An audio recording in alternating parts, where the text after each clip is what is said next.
இப்போ நம்ம லைவ் டெமோக்குள்ள போகலாம். இப்போ நம்ம பார்க்கறது ஃப்ரண்ட் டீத், லாஸ்ட் டீத் பார்க்க போறோம். லைஃப்பை பொறுத்தவரையிலும் 3 ஸ்டேஜ் பல்லு. ஒன்று பால் பல், பெர்மனன்ட் பல்லு, அதுக்கப்புறம் பல் செட். பல்லு எல்லாத்தையும் எடுத்து போட்டு பல்லு வச்சுக்க போறேன்னு சொல்ற திங்கிங்கை தள்ளி போடுங்க. ஃப்ரண்ட் பல் வந்து கேரட் அந்த மாதிரி பொருட்கள் கட் பண்றதுக்கு யூஸ் ஆகும். இதே கடவா பல், இந்த கடைசி பல்லாம் போக போக உங்களுக்கு எந்த பொருளை சாப்பிட்டோம்னாலும் நல்ல மென்று சாப்பிட்றதுக்கு நம்மளுக்கு இந்த கடவா பல்லாம் ஹெல்ப் பண்ணும்.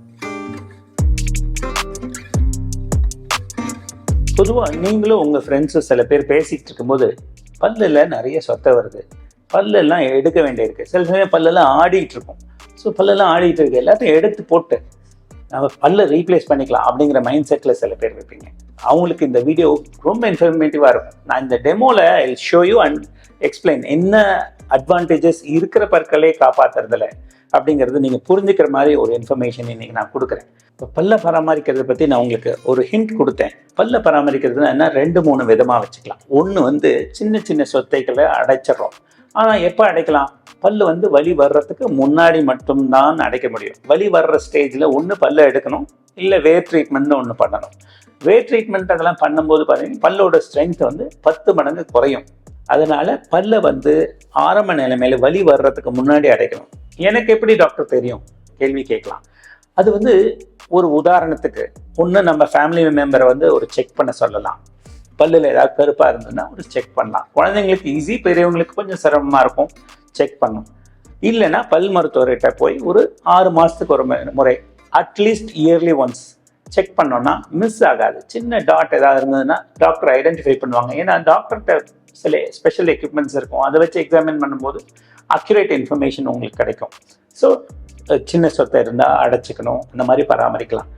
கம் இன்ஃபெக்ஷன்னா எப்படி தெரியும்னா பல்லெல்லாம் கொஞ்சம் மைல்டாக ஆடலாம், இல்லை ப்ரஷ் பண்ணும்போது ப்ளீடிங் வரும். இதெல்லாம் நம்ம பராமரிக்கிறது வந்து ஒரு பார்ட். ஸோ இந்த மாதிரி சுச்சுவேஷன் பல்லெல்லாம் ஆடுது, சொத்தெல்லாம் வந்து வலி வருது, அடிக்கடி பல்லு எடுக்கிற மாதிரி இருக்குது, நிறைய பற்களுக்கு ரூட் கேனல் பண்ணுற மாதிரி வந்துடுது அப்படின்னாக்கா இந்த மாதிரி சுச்சுவேஷன்லாம் உங்களுக்கு என்ன தோணும், பல்லெல்லாம் எடுத்து போட்டு பல்லை ரீப்ளேஸ் பண்ணிக்கலாம்னு உங்களுக்கு தோணும். பட் அது வந்து சொல்யூஷன் கிடையாது. சில பேர் கம் சர்ஜரி தேவைப்படும். கம் சர்ஜரி பண்ணுறோம் அப்படின்னாக்கா என்ன ஆகும்னா கம்மில் பிடிமானம் இன்னும் டைட்டன் ஆகிடும். ஸோ ப்ரஷிங் பண்ணால் ப்ளீடிங் வருது, அந்த மாதிரி சுச்சுவேஷன்லாம் அப்படியே கம்ப்ளீட்டாக எலிமினேட் பண்ணிடலாம். நம்பவே மாட்டீங்கன்னா 15 இயர்ஸ் முன்னாடி கம் சர்ஜரி பண்ண பேஷண்ட் இப்போது ஹெல்த்தி டீத்தோட நல்லா வாழ்ந்துட்டு இருக்காங்க. ஆனால் அதோட வேல்யூ அவங்களுக்கு இப்போ தான் புரியுது.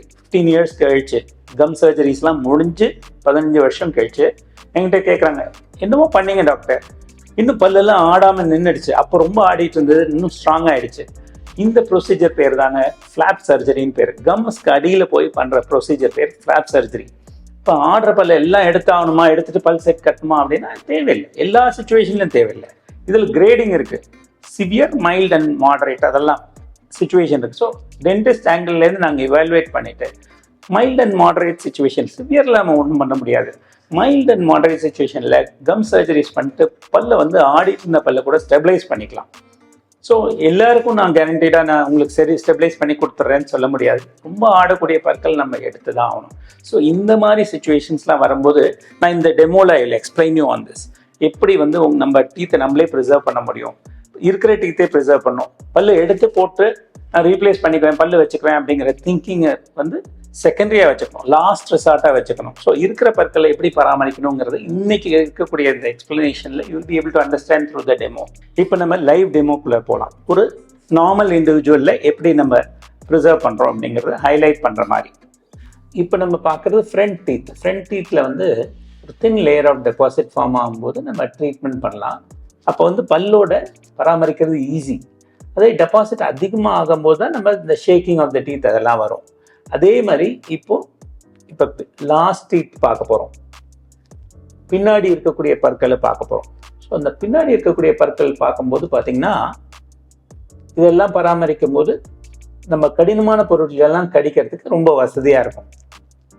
பொதுவாக நம்ம பற்களை பராமரிக்கும் போது ஒரு பல்லு ஒரு ஃபங்க்ஷன். இப்போ ஃப்ரண்ட் பல் எடுத்துக்கிட்டிங்கன்னா ஃப்ரண்ட் பல் வந்து கேரட் அந்த மாதிரி பொருட்கள் கட் பண்ணுறதுக்கு யூஸ் ஆகும்.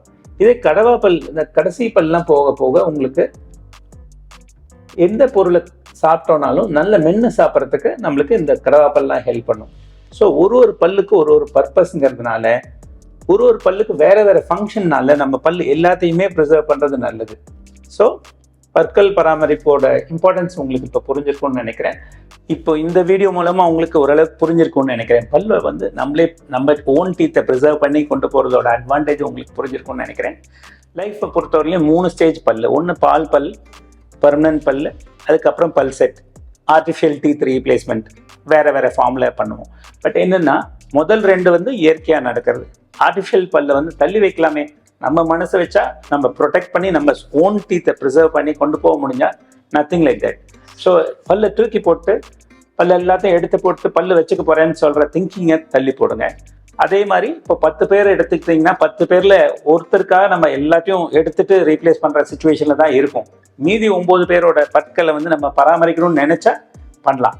என்னோட எக்ஸ்பீரியன்ஸில் நான் பார்த்தது என்னென்னா 9 பேருக்கு சேவ் பண்ண முடியுங்கிறது வந்து என்னோட சைட்லேருந்து as a dentist I am trying to suggest for you.